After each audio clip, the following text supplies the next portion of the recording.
आज हम लोग मानव रोग ह्यूमन डिजाइज के बारे में जानते हैं कि मानव रोग क्या है। तो विश्व स्वास्थ्य संगठन यानी WHO जो है ना, क्या है, वर्ल्ड हेल्थ ऑर्गेनाइजेशन ने स्वास्थ्य का या आरोग्य की निम्नलिखित परिभाषा दी है। क्या है, कोई भी व्यक्ति किसी व्यक्ति की मानसिक, शारीरिक और सामाजिक रूप से अच्छे होने की स्थिति को ही स्वास्थ्य कहते हैं। जो कोई व्यक्ति अगर है मानसिक है, शारीरिक या सामाजिक रूप से अच्छा है तो उस स्थिति को स्वास्थ्य कहेंगे। तो रोग कितने प्रकार के होते हैं? तो रोग जो है जीवाणु जनित रोग होते हैं, विषाणु जनित रोग होते हैं, प्रोटोजोआ जनित, कवक जनित और आनुवांशिक रोग। तो विश्व स्वास्थ्य संगठन WHO ने स्वास्थ्य या आरोग्य को निम्नलिखित परिभाषा दिया है। क्या परिभाषा दिया गया, फिर से एक बार देख लेते हैं कि किसी व्यक्ति की मानसिक, शारीरिक और सामाजिक, चाहे तो मानसिक, चाहे तो शारीरिक या तो सामाजिक रूप से अच्छे होने की स्थिति को ही स्वास्थ्य कहते हैं, है ना। तो रोग क्या है, तो मानव में रोग जो था बताए थे पहले भी। चलिए हम लोग सबसे पहले जीवाणु जनित रोग के बारे में जानते हैं। तो जीवाणु यानी बैक्टीरिया, जीवाणु का खोज जो है हॉलैंड के वैज्ञानिक एंटोनी वॉन ल्यूवेनहॉक ने की थी। उन्होंने अपने बनाए हुए सूक्ष्मदर्शी से दांत के खुरचन में इन जीवाणुओं को देखा था। जो सूक्ष्मदर्शी से दांत को खुरचन होता है उसमें अपने जीवाणुओं को देखा था, है ना, तथा इन्हें सूक्ष्म जीव कहा था। और ल्यूवेनहॉक को जीवाणु का पिता कहा था, फादर ऑफ बैक्टीरियोलॉजी जो होते हैं, बैक्टीरियोलॉजी किनको, ल्यूवेनहॉक को बोला था। पूरा नाम क्या है, एंटोनी वॉन ल्यूवेनहॉक, है ना। तो फिर है आगे कि कहा जाता है एहरनबर्ग ने इन्हें जीवाणु कहा, और जो एहरनबर्ग थे जो इनको क्या कहें, जीवाणु कहें। तो क्या है, सबसे पहले पैथोजन यानी रोगजनक। तो रोगजनक किसको कहते हैं, रोगजनक उन्हें कहा जाता है जिनके कारण कई तरह की बीमारियों का जन्म होता है, जिससे विषाणु, जीवाणु, कवक, प्रोटोजोआ, तो ये सब के कारण बहुत से बीमारी क्या होते हैं, उत्पन्न होते हैं। इसीलिए इसको रोगजनक यानी पैथोजेंस के नाम से जानते हैं। फिर है वेक्टर यानी रोगवाहक। तो रोगवाहक एक ऐसा एजेंट होता है जो संक्रामक रोगजनक को दूसरे जीवित जीव में ले जाता है। जैसे मक्खी हो गया, मच्छर हो गया, ये सब क्या है कि एक शरीर से दूसरे शरीर में ले जाता है। तो इसको हम लोग रोगवाहक कहते हैं। क्या कहते हैं, उसको रोगवाहक के नाम से जाना जाता है। चलिए अब हम लोग देखते हैं कि इससे कौन कौन सा रोग होता है, जिसमें सबसे पहले निमोनिया के बारे में। निमोनिया क्या होता है, निमोनिया के बारे में जानते हैं, निमोनिया क्या है और क्या नहीं है। तो निमोनिया जो है ये बैक्टीरिया से होने वाले रोग हैं।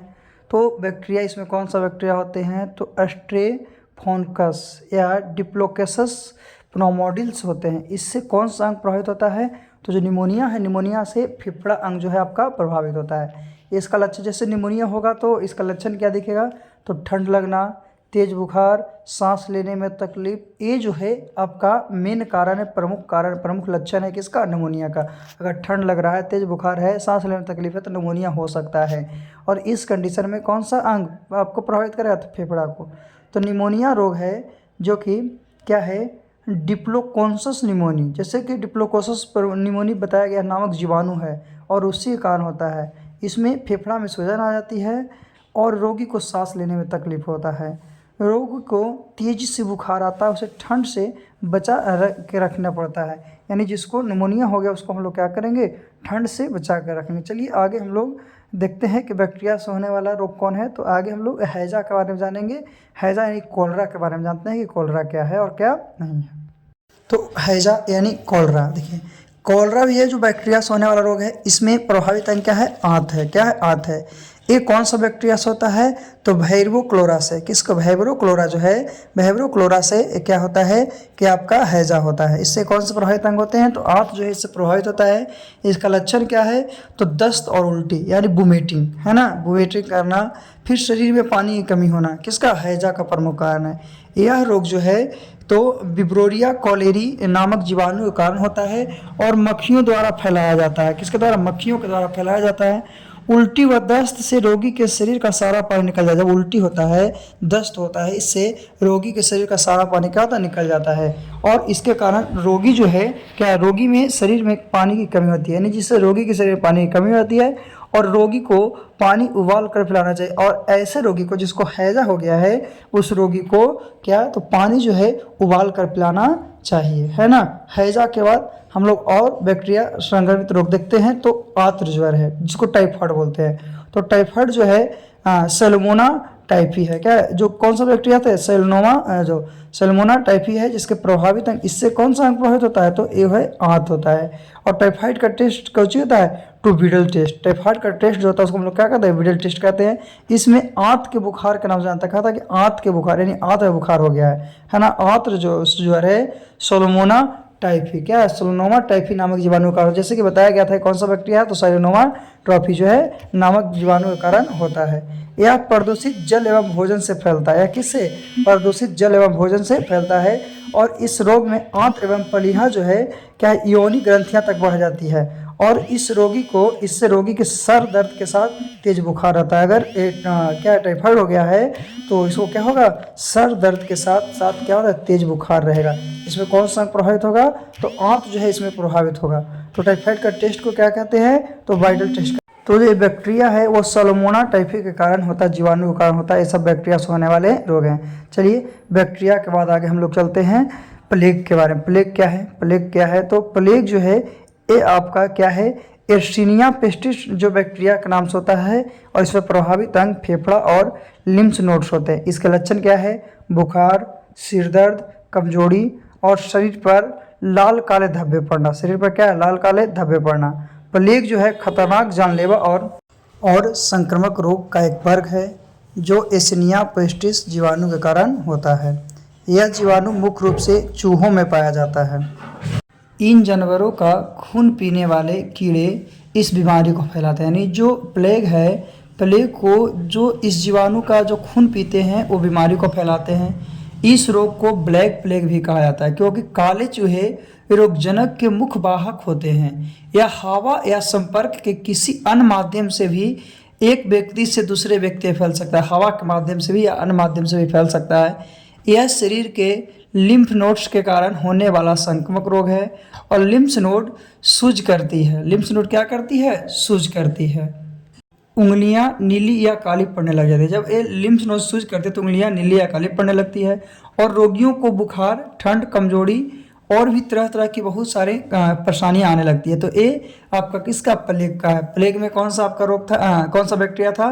तो एर्सिनिया पेस्टिस जो है कौन सा प्रभावित अंग करता है? तो फेफड़ा एवं लिम्फ नोड को क्या करता? प्रभावित करता है। इसका लक्षण बुखार, सिर दर्द, कमजोरी, शरीर में काले धब्बे पड़ना।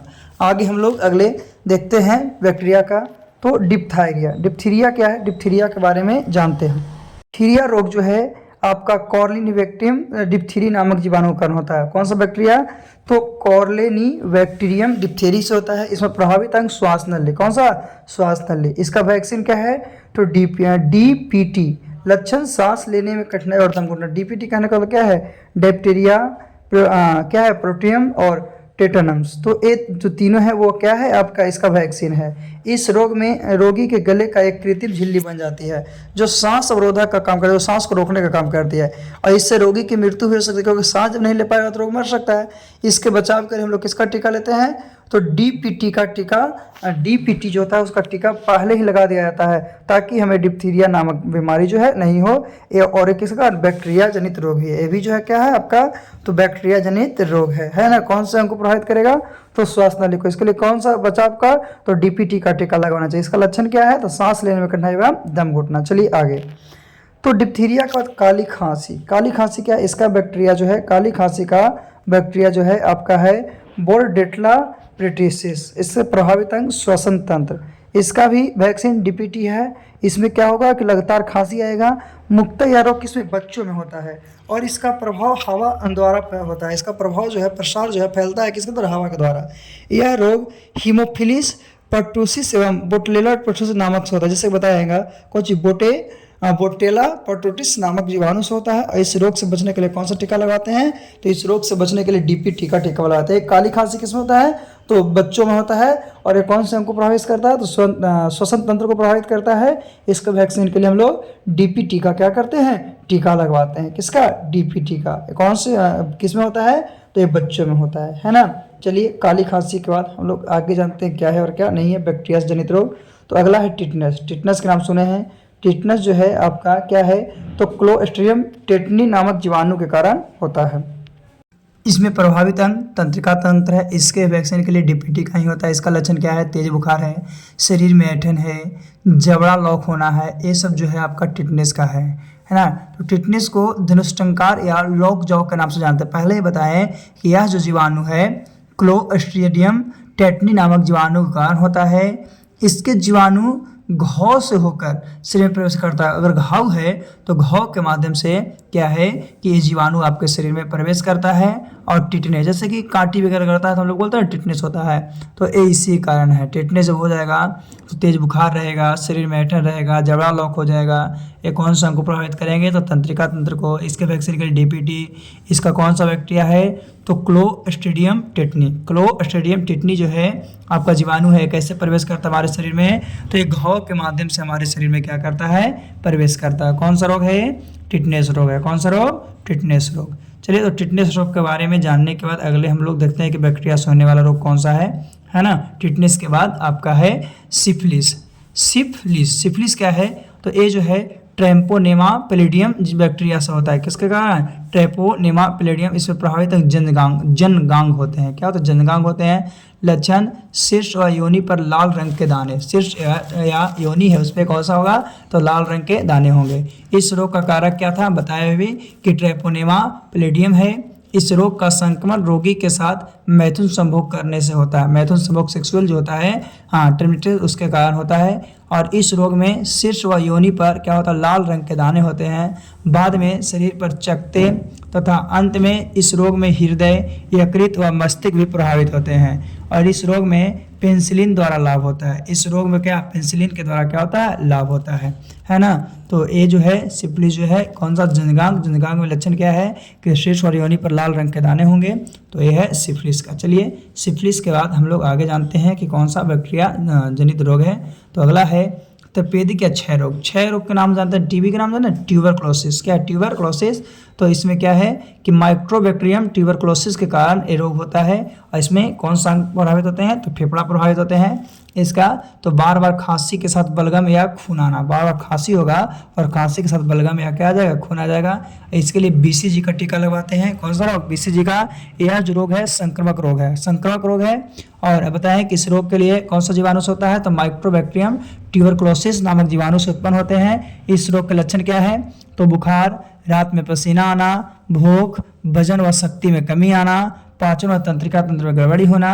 ये सब जो क्षय रोग है, टीबी जो है, उसका क्या है? ट्यूबरक्लोसिस का लक्षण है ना। इसमें कौन सा अंग प्रभावित होते हैं? तो इसमें प्रभावित होने वाले अंग फेफड़ा है। इसका लक्षण बताया गया कि बार बार खांसी के साथ बलगम या खून का आना। फिर इसका कौन सा वैक्सीन है? तो बीसीजी। क्या है? बीसीजी का टीका लगवाना चाहिए। और बीसीजी का टीका जो है क्षय रोग से, ट्यूबरक्लोसिस यानी टीबी से हम लोग को क्या करता है? बचाता है। चलिए आगे, कोष्ठ या कुष्ठ रोग। कुष्ठ रोग क्या है? तो इसके लिए माइक्रोबैक्टीरियम लेवी नामक जीवाणु होती है। किसके लिए? माइक्रोबैक्टीरियम लेवी नामक जीवाणु होती है। इसमें प्रभावित अंग तंत्रिका तंत्र और त्वचा है। किसमें? कोष्ठ एवं कुष्ठ रोग जो होता है उस पर प्रभावित अंग क्या है? तंत्रिका तंत्र और त्वचा है। इसका लक्षण क्या है? कि त्वचा पर चकत्ते पड़ना या तंत्रिका को प्रभावित होना। क्या है? तंत्रिका को प्रभावित होना। यह बीमारी बताया गया कि माइक्रोबैक्टीरियम लेपी नामक जीवाणु के कारण होता है। और इस रोग में उत्तकों का अपक्षय होने लगता है। उत्तक जो है अपक्षय होता है और शरीर पर चकत्ते पड़ने लगते हैं। इसके अतिरिक्त जोड़ों के आसपास के तंत्रिकाएं प्रभावित होने लगती है। इस रोग के रोकथाम के लिए हम लोग एमडीटी दवा का प्रयोग करते हैं। किसका? तो कोष्ठ रोग को दवा के लिए हम लोग एमडीटी दवा जो होता है उसका प्रयोग किया जाता है। इससे प्रभावित अंग कौन थे? तो तंत्रिका तंत्र और त्वचा। इसका लक्षण क्या था? तो त्वचा पर चकत्ते पड़ना एवं तंत्रिकाएं प्रभावित होना। कोष्ठ रोग यानी कुष्ठ रोग हम लोग उसको बोलते हैं। क्या बोलते हैं? कुष्ठ रोग यानी कुष्ठ रोग। आगे विषाणु जनित रोग क्या होता है? अभी तक हम लोग क्या जानते हैं? बैक्टीरिया जान रहे थे। अभी हम लोग विषाणु जनित रोग। तो विषाणु कहने का मतलब है कि विषाणु एक संक्रामक एजेंट है जो किसी जीव की जीवित कोशिकाओं के अंदर ही प्रतिकृति बनाती है। ये जो है एक एजेंट है जो किसी जीव के जीवित कोशिका के अंदर, जो जीवित कोशिका उसके अंदर ही अपनी प्रतिकृति बनाता है। और इसकी खोज रूसी वैज्ञानिक दमित्री इवोनोव्स्की ने की थी। विषाणु की खोज। तंबाकू मोचक विषाणु सबसे पहले खोजा गया विषाणु है। तंबाकू मोचक विषाणु है जो सबसे पहले खोजा गया विषाणु है। और विषाणु के अध्ययन को विषाणु विज्ञान यानी वायरोलॉजी कहते हैं। क्या? वायरोलॉजी कहते हैं। विषाणु के अध्ययन को विषाणु विज्ञान यानी वायरोलॉजी के नाम से जानते हैं। तो ये है विषाणु जनित रोग, वायरस से होने वाला रोग, है ना, जो क्या है कि जीवित कोशिकाओं के अंदर ही प्रतिक्रिया करती है। इसका खोज दामिनी इवानोस्की ने की थी और सबसे पहले तंबाकू मोचक विषाणु का अध्ययन किया गया था, है ना। तो देखते हैं कि इससे क्या क्या कौन सा रोग होता है उसके बारे में, है ना। तो विषाणु से जुकाम, पोलिया, एड्स, डेंगू ज्वर, फिर ट्रोकोमा, रेबीज, मेनिंजाइटिस, गलसुआ, चेचक, छोटी माता जिसको चिकन पॉक्स कहते हैं, है ना, और चेचक जिसको स्मॉल पॉक्स कहते हैं, खसरा, पीलिया या हेपेटाइटिस, इबोला, इन्फ्लुएंजा। तो ये सब जो है आपका किससे? तो वायरस से होने वाला रोग है। किससे होने वाला रोग है? वायरस से होने वाला रोग है, वायरस जनित रोग है ना। कौन कौन था? तो जुकाम, पोलियो, एड्स, डेंगू ज्वर, ट्रोकोमा, रेबीज, जैसे कि आप लोगों को दिखाएगा, मेनिंजाइटिस, गलसुआ, चेचक, छोटी माता, खसरा, पीलिया या हेपेटाइटिस, इबोला, इन्फ्लुएंजा। तो ये सब जो है किससे? वायरस से होने वाले रोग है, जैसा कि दिखाया गया है। चलिए अब हम लोग इसमें से जो है हम लोग देखते हैं मुख्य क्या है। पहला क्या था? जुकाम। जुकाम क्या है? तो जुकाम जो है ये कौन सा रोग है? ये वायरस कौन सा होता है? तो राइनो वायरस। राइनो वायरस से ये होता है जुकाम। जो राइनो वायरस होता है इसमें प्रभावित अंग श्वसन तंत्र है।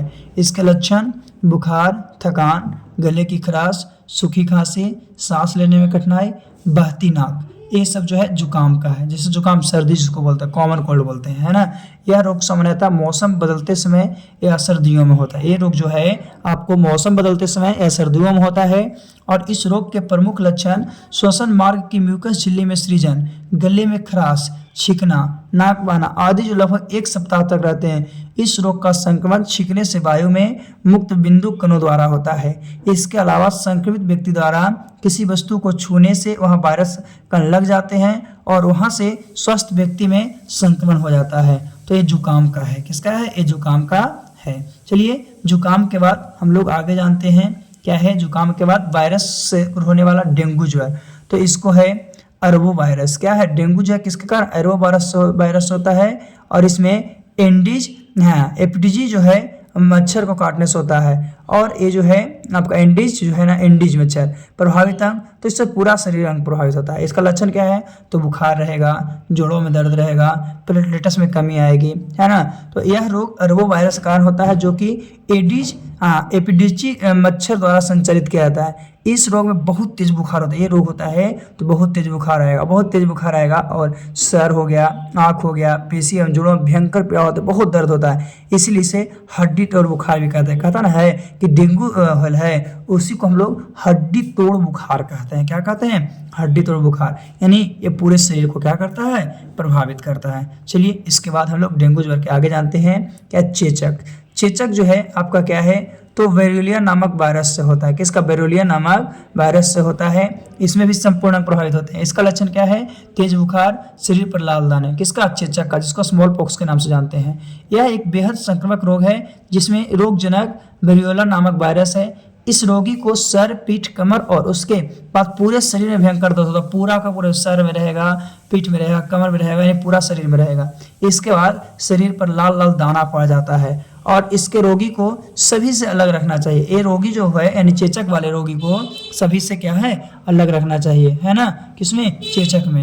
ये किसको? तो पूरे शरीर को प्रभावित करता है। इसके लक्षण क्या है? तेज बुखार है, शरीर पर लाल दाने हैं। चलिए आगे चेचक के बाद हम लोग क्या जानते हैं? आगे जो प्रमुख है वायरस से होने वाले रोग उसके बारे में, है ना। चेचक जान लिए हैं हम लोग। क्या है चेचक के बाद?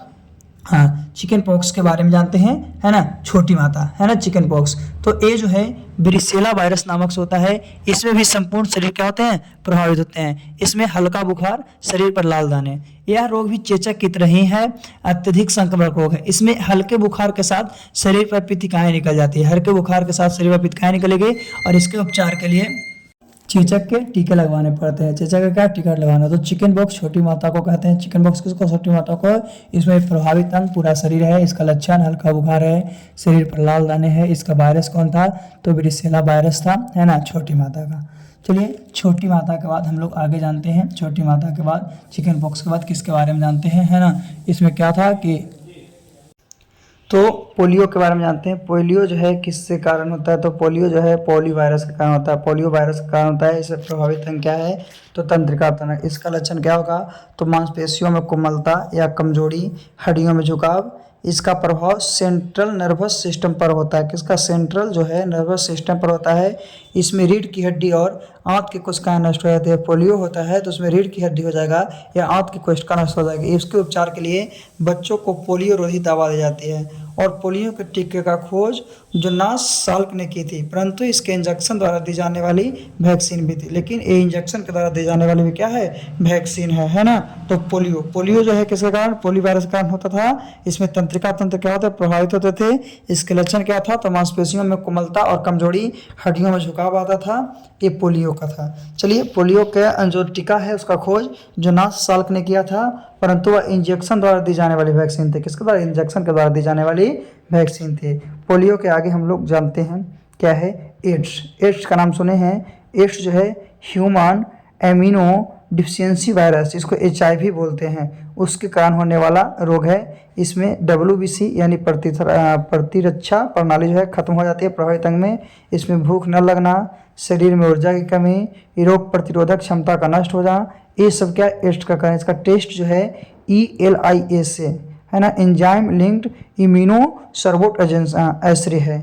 तो जो एक्वायर इम्यूनो डिफिशियंसी जो सिंड्रोम है उसको संक्षिप्त में हम लोग एड्स कहते हैं। यह रोग ह्यूमन इम्यूनो डिफिशियंसी वायरस अर्थात HIV की वजह से होता है। किसी कारण HIV की वजह से होता है। यह रोग असुरक्षित संभोग, इन्फेंट्रेंट रक्तदान और इन्फेंट्रेंट इंजेक्शन की सुई का इस्तेमाल से फैलता है। इससे रोगी की रोग प्रतिरोधक क्षमता क्या होती है, घट जाती है और इससे रोगी की मृत्यु हो जाती है। रोगी की मृत्यु हो जाती है। एक किसका है, एड्स का है। एड्स बहुत ही खराब है। ये जो है ना असुरक्षित संभोग के कारण होता है, यानी कि जिसके तिसके साथ सेक्स करने से भी ये रोग होता है, एड्स जो है जो।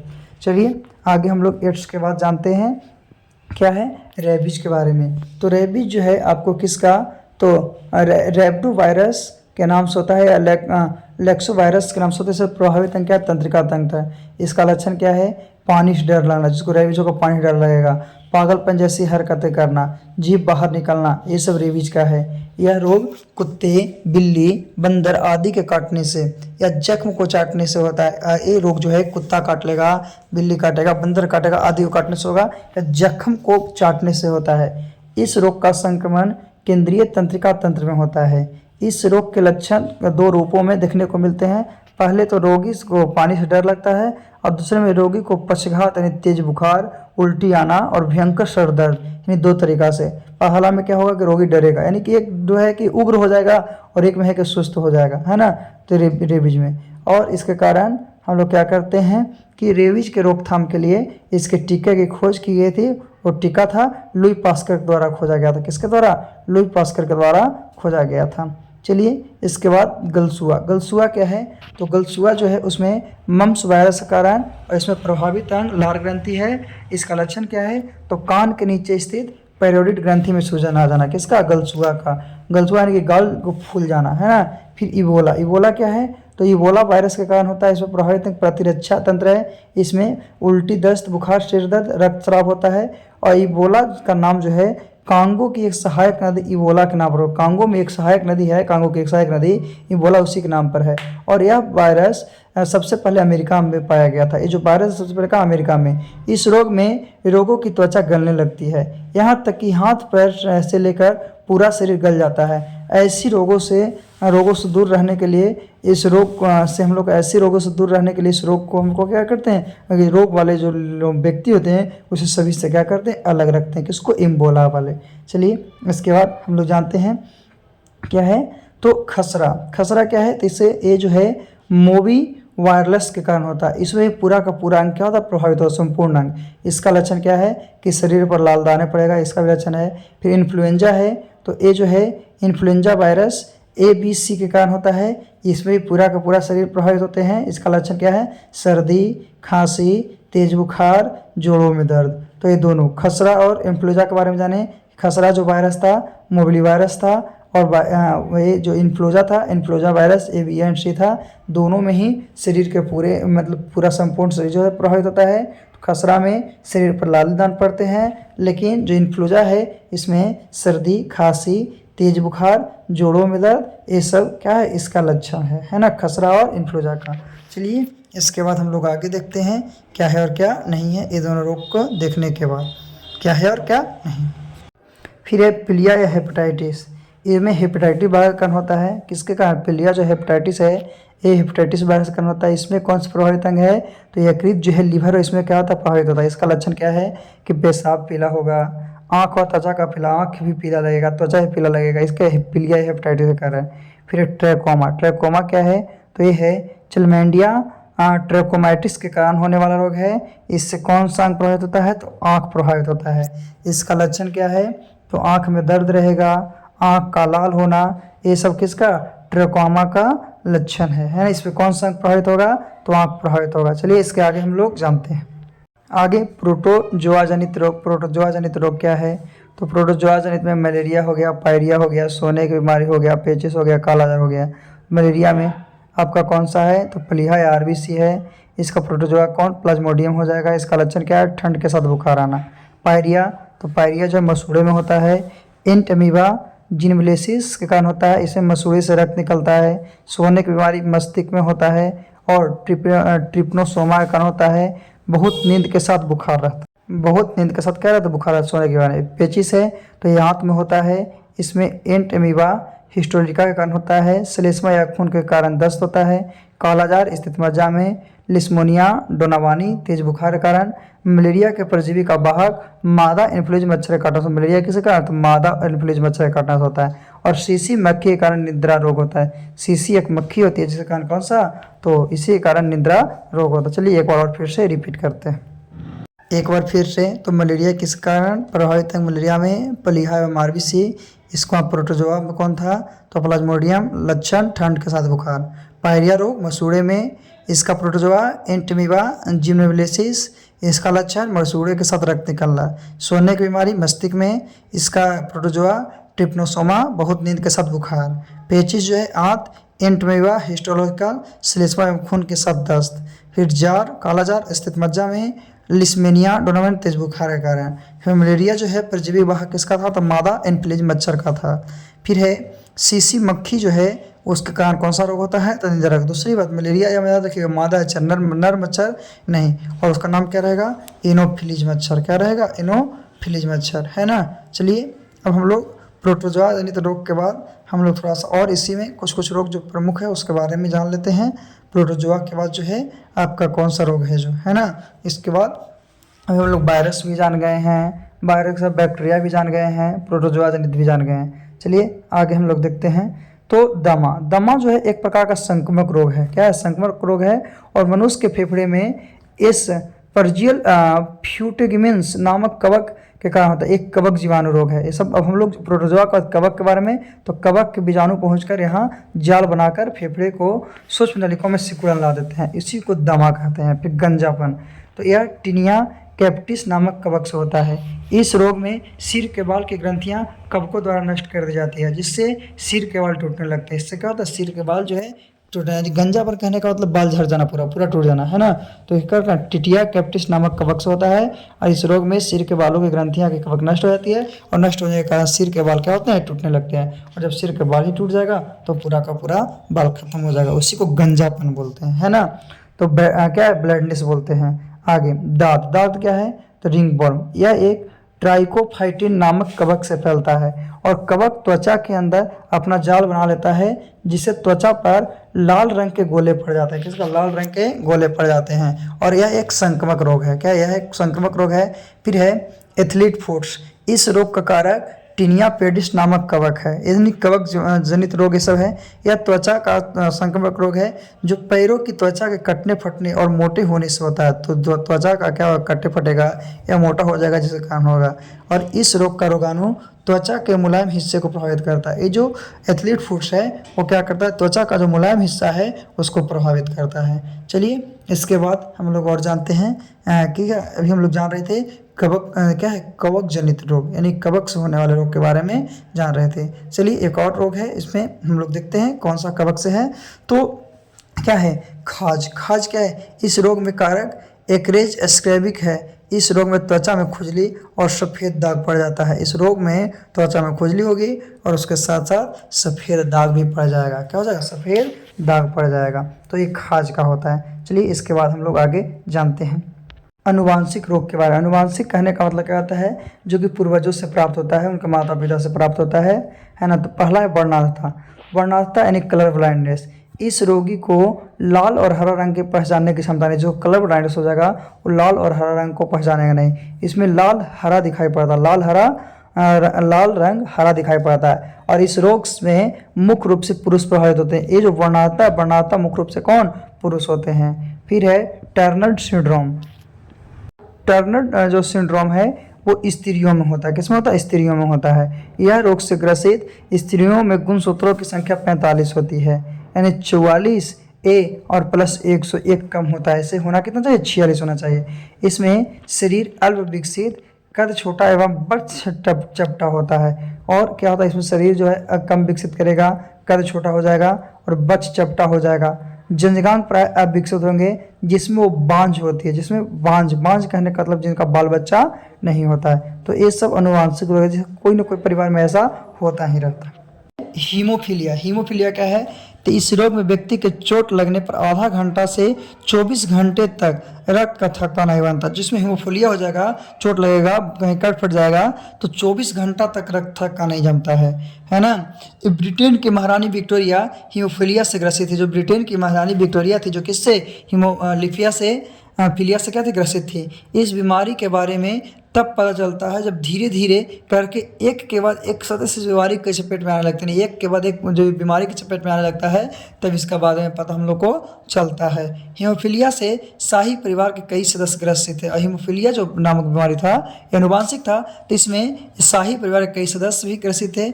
इसीलिए इसे शाही बीमारी, हीमोफीलिया जो है, हीमोफीलिया को शाही बीमारी के नाम से भी जाना जाता है ना। तो ये सब कौन सा रोग है, अनुवांशिक रोग है, जो कि पूर्वजों से, माता पिता से मिलता है ना। चलिए आगे हम लोग देखते हैं क्या है। तो आगे है क्लीनेफेल्टर सिंड्रोम। यह पुरुषों में होता है। इस रोग से ग्रसित पुरुषों के गुणसूत्रों की संख्या 47, 46 होना चाहिए लेकिन बढ़ जाता है। और कितना, 47 हो जाता है। इसमें पुरुषों का वृषण अल्प विकसित एवं स्तन स्त्रियों के समान विकसित होती है। स्तन जो है क्या, स्त्रियों के समान विकसित हो जाता है। और इस रोग से ग्रसित पुरुष नपुंसक होता है। इसको क्या कहते हैं, नपुंसक हम लोग कहते हैं, जिसको किनर के नाम से जानते हैं। इसलिए क्लाइनफेल्टर सिंड्रोम के नाम से भी जानते हैं। चलिए आगे हम लोग जानते हैं। एक है डाउन सिंड्रोम। तो इस रोग से ग्रसित रोगी मंदबुद्धि, आंखें टेढ़ी, जीभ मोटी और अनियमित शारीरिक ढांचा होता है। इसे मंगोलिज्म कहते हैं। फिर पटाउन सिंड्रोम, तो इस रोगी का ऊपर के होठ बीच से कट जाता है, तालू में दरार हो जाता है। इस रोगी में मंदबुद्धि, नेत्र रोग आदि से प्रभावित हो जाते हैं। तो ये था आपको मानव में होने वाले प्रमुख रोग जिसके बारे में आपको बताया गया है। चलिए आज के लिए इतना ही काफ़ी। लेकिन अगर अभी तक आपने चैनल को सब्सक्राइब नहीं किया है तो चैनल को सब्सक्राइब कर दें, है ना, ताकि आपको इसी तरह के वीडियो का नोटिफिकेशन हमेशा मिलता रहे।